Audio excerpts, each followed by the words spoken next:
Babe, you know I love you, right? I know we've been on a lot of dates, 217 to be exact, but we've never ended them by having, you know. I'm just not sure if I'm ready. I mean, what if I make the move too fast? What if I don't have enough experience? I want to be the Casey Atwood of sex. You have no idea who Casey Atwood is, or the comparison to moving to the NASCAR Cup Series too quickly. God damn it. Before a driver enters the Cup Series, it's best for them to cut their teeth in NASCAR's feeder series. A driver's typical path to Cup is to start at their local short track scene.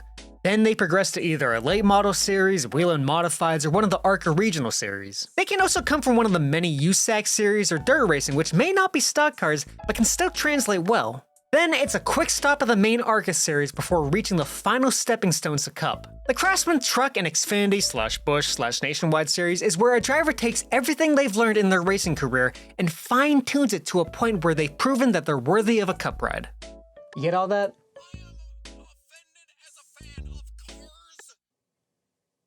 But how long do you stay in those series? Well, as someone whose only racing experience is arrive and drive go-karting and never having an I rating higher than 2500 on iRacing, I think I've come up with the perfect timeline. You see, it all depends on how old you are when you start your first full-time season in one of the lower two national divisions.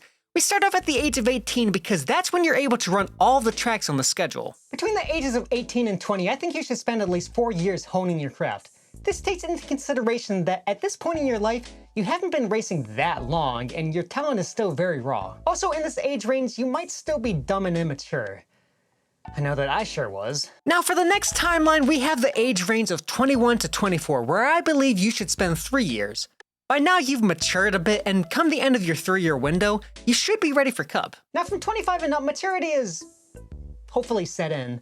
Also, you've basically gotten your racing skills down, but to get acclimated with a full-time NASCAR season, you should still spend like 2 years. But for some reason, over the course of NASCAR's history, people haven't taken my advice, and we've seen the act of being rushed to Cup. The act of rushing to the Cup Series usually happens to younger drivers who have endless potential, and over the years, we've seen it to various levels of success. The first example of this that I could think of is Rob Moroso.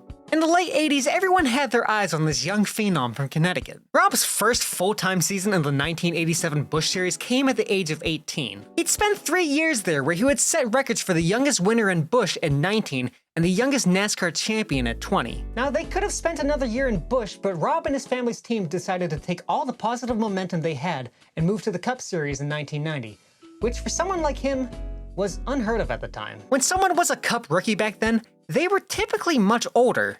Just to put it in perspective, the average age of the 3 prior rookie classes in Cup was 30 years old, and come February 1990, Rob was 21. Now, seeing how well they did in Busch, Moroso Racing had high expectations. And then reality set in. You see, the level of competition from the second tier of NASCAR to the highest is vastly different. Winning, something that came easy to Moroso, was now drastically harder. Rob and his team struggled all year. Out of the 25 starts he made in 1990, he only finished 10 of them. Maybe if he had gone to a more established team, his results might have been better. Or maybe the family team would have figured it out eventually. We'll never know, because on the night of September 30th, 1990, Rob selfishly made the decision to drive home drunk and crashed into another car, killing himself and the other driver.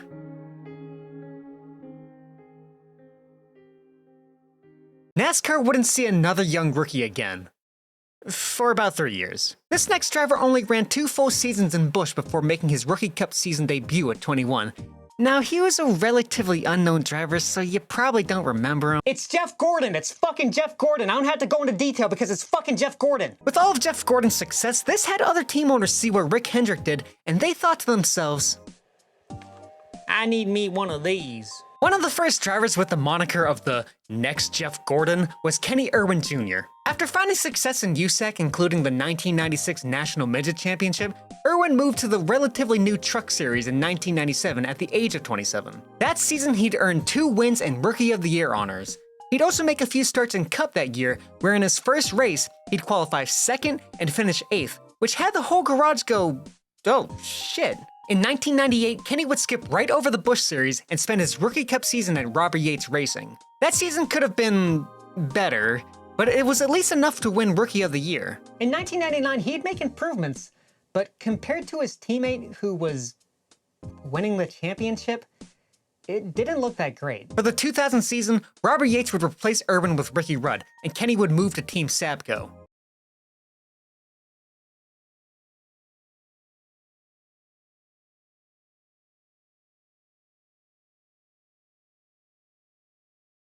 Halfway into that season at a practice session in New Hampshire, Kenny Irwin's throttle stuck going into turn 3. He was killed instantly when his car struck the outside wall. We'll never know if he would have been able to turn it around. With Chip Ganassi taking over the team and the success they saw the next year, maybe Kenny could have been a part of that. And now I'm depressed. Hey babe, can I have a hug? Or you could do that. Another driver who was given the Jeff Gordon tag was Casey Atwood. Casey started finding success at a young age at the Nashville Fairgrounds, earning the track's Rookie of the Year honors in 1996. He'd make a handful of starts in Busch in 1998, at the age of 17. Wait, what was I doing at 17? I'm outside my backyard right now. Why am I outside? Because fuck you, that's why. Let's not talk about that. But that year, Atwood would put the racing world on notice when he would set the record for the youngest pole winner in his second start. The next year, he'd drop out of high school to pursue a full-time season in the Busch Series, which was very bold. But it seemed to work out because he would break the record for the youngest winner in series history in Milwaukee. He'd spend another year in Busch before being called up to Cup with the brand new Evernham Motorsports team in 2001. At the start of the season, he was just 20 years old, and he struggled. By the end of the season, he was kind of putting it together, but Ray Evernham's patience was as strong as his faithfulness to his previous wife. Atwood was moved to the satellite team of Ultra Motorsports in 2002, and to say that Ultra's Cup team was bad would be putting it lightly. Casey did not have a good 2002 season, and with 2 races left, he was fired. Now besides Casey Atwood, there were other drivers in the 2001 rookie class that got rushed up to Cup. Some of them even worked out. Kurt Busch began racing in NASCAR Sanctions Series in 1998 at the age of 19. That year, he would win Rookie of the Year in the Southwest Tour. The next year, he'd win the championship for it. This earned him an invite to the 1999 Gong Show. Now, I know what I just said sounds like it's one letter away from a televised orgy, but it's actually pretty cool. Okay, slight detour. The Gong Show was like the NFL Combine ran by Jack Roush to test the drivers' racing skills and also how they handled themselves in public relations. A select group of drivers would then set lap times, and the fastest would win a contract with Roush Racing. Alright, back to Kurt Busch. Kurt would win, which earned him a 7-year contract. Now, they set out to ease him into things. The plan was to spend at max 3 years in trucks, then the same for Busch before moving to the Cup Series. He didn't even finish a full season in trucks before being put into a Cup ride. You see, it was the perfect storm that led them to this choice. Around halfway into the season, Jack Roush announced that Chad Little wouldn't return for 2001. Meanwhile, Kurt was busy becoming the Truck Series' youngest winner at 21, and generally being pretty good at this racing thing. Then, after Little had a stretch of bad finishes, Jack Roush said, "Chad, you're out. Kurt, you get the race in 97. Except for Talladega, Chad, you get to do that." The next year, Kurt would make his full-time season debut at 22. That year was nothing to write home about, but safe to say he figured it out. Let's jump ahead a few years and talk about Joey Logano. When Logano was just a kid, he was turning Victory Lane into his second home. As he got older, he started to get some hype. Randy LaJoie gave him the nickname Sliced Bread because... you know the saying. Which is a bit much to put on the shoulders of a 15-year-old. Mark Martin was quoted as saying he's the real deal and I am high on Joey Logano. See, that's a better way of hyping up a young driver without putting unfair expectations on him. Because I am absolutely 100% positive without a doubt that he can be one of the greatest that ever raced in NASCAR. Joey would sign to Joe Gibbs' driver development program, where they would put him in the 2007 NASCAR E-Series. The next year after he turned 18, he would race half of the now called Nationwide Series. In just his third start, he would win at Kentucky. You know, maybe they were right about Joey. What's that? Tony Stewart's leaving Joe Gibbs next year. Oh, Joey, it's your lucky day. At the start of next season, you'll still be 18. And you still haven't run a full season in the National Series. Good luck! I mean, his rookie season wasn't that bad. He set the record for the youngest Cup winner, albeit a rain-shortened race. And he won Rookie of the Year, though his competition made it pretty easy. Logano's time at Joe Gibbs in Cup was underwhelming. He'd have good finishes here and there, even getting another win in 2012. But when you're on a team that is constantly competing for wins and championships, finishing no higher than 16th in points isn't gonna cut it, at least in a team owner's eyes. It just got to the point that I think, Gibbs just realized that, hey, we're just not winning races, right? And it's plain and simple. It's a performance business. You don't win, you're out. But he would be given a second chance and would sign to Team Penske. And this is where it finally started to click, and he developed into the superstar that he was hyped up to be. Now, we've mostly talked about young drivers, but what about those coming from other major forms of racing? Typically, these drivers are older and have more experience, so it makes sense for them to be expedited to Cup. Pop quiz, which IndyCar driver won the 1999 Cup Series Rookie of the Year? That is not the right answer. Tony Stewart in the early to mid 90s was introducing his foot to his competitors' asses in USAC. He was kicking ass.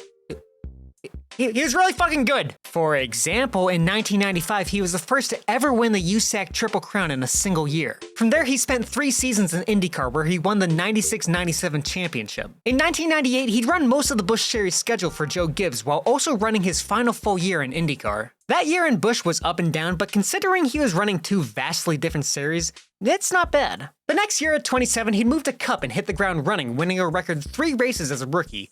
So I think it's safe to say getting fast-tracked to Cup worked out. When Juan Pablo Montoya moved over to NASCAR, he was already a kart champion, Indy 500 winner, and had multiple wins in Formula 1. To get ready for the Cup Series, in 2006 he ran a whopping 4 Busch races. In his 2007 rookie year at Chip Ganassi, he was able to earn a win at Sonoma and Rookie of the Year. 2009 and 10 was his peak in NASCAR with an 8th place finish in points in 09 and winning again in 2010. At the end of it, you can say that he had a solid NASCAR career. Now, Stewart had undeniable talent, and Montoya was a world-class driver. But Danica Patrick? She had,